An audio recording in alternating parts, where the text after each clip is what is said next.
کہ احناف کے ہاں ایک طریقہ ہے وطر پڑھنے کا اور یہاں عرب ملکوں میں حنبلی مسلک میں یا دوسرے اس میں دوسرا مختلف ہے، تو اس میں کیا کون صحیح ہے؟ دلیل کس کے پاس زیادہ مضبوط ہے؟ نبی کریم صلی اللہ علیہ وسلم کس طرح نماز پڑھتے تھے وطر کی؟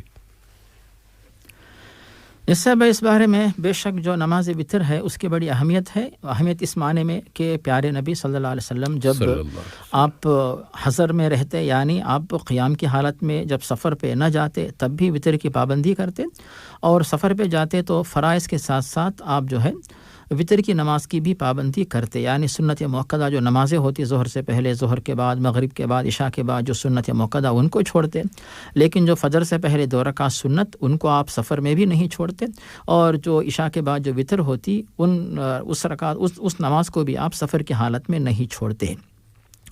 یہ ہو گئی اس کی اہمیت. اب آتی دوسری بات کہ وطر کی نماز کی جو کیفیت ہے اس کے سلسلے میں صاحب ہے، جیسے کسی صاحب نے سوال کیا کہ یعنی الگ الگ جوابات کیوں ہوتے ہیں. اس کی وجہ یہ ہے کہ خود پیارے نبی صلی اللہ علیہ وسلم نے امت کے اوپر، یعنی بلکہ اللہ تعالیٰ نے امت مسلمہ کے اوپر مہربانی اور رحمت کرتے ہوئے مختلف طریقے پیارے نبی کو بتائے، پیارے نبی نے امت کو سب طریقے بتائے. مثال کے طور پہ صاحب بھائی اب یعنی جو وطر کی نماز کا ہی آپ طریقہ لے لیں.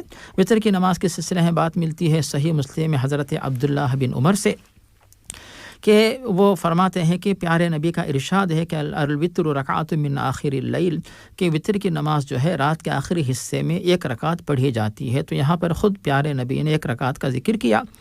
اب اس کے بعد ایک اور حدیث ہے جو بخاری اور مسلم میں، فَإِذَا خَشِيَ أَحَدُكُمُ الصُّبْحَ فَلْيُوتِرْ، جب تم میں سے کسی فَلْيُوتِرْ بِوَاحِدَةٍ، جب کسی شخص کو اس بات کا ڈر ہو جائے کہ اب فجر کی اذان ہونے والی ہے تو اسے چاہیے کہ 1 رکعت جو ہے وطر وہ پڑھ کر نماز کو یعنی تہجد کو مکمل کرے.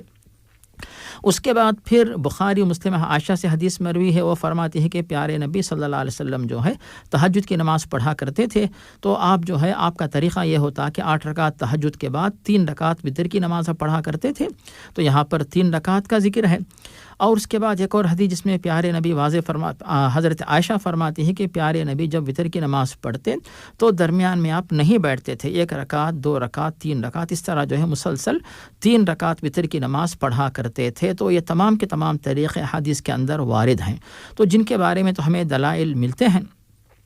اور جہاں تک جو مغرب کی طرح پڑھنے کا جو معاملہ ہے تو اس میں جو دلیل پیش کی جاتی ہے عبداللہ بن مسعود رضی اللہ عنہ کا جو قول ہے، ان کا یہ کہنا کہ جو وطر کی نماز ہے وہ یعنی مغرب کے بارے میں کہتے ہیں کہ مغرب بھی جو ہے یہ دن کے لیے وطر کی نماز ہے. تو جب انہوں نے یہ لفظ استعمال کیا تو پھر حنفی علماء نے اس کو بنیاد بنا کر شاید یہ بات پیش کی کہ وطر کی نماز بھی مغرب کی طرح پڑھی جائے. تو اس طرح حنفی مسلک کے اندر وطر کی نماز مغرب کی طرح پڑھی جاتی ہے.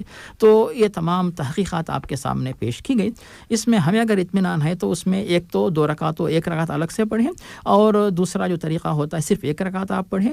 تیسرا طریقہ اگر مسلسل آپ بغیر بیٹھے کے پڑھتے، تمام طریقے ہیں.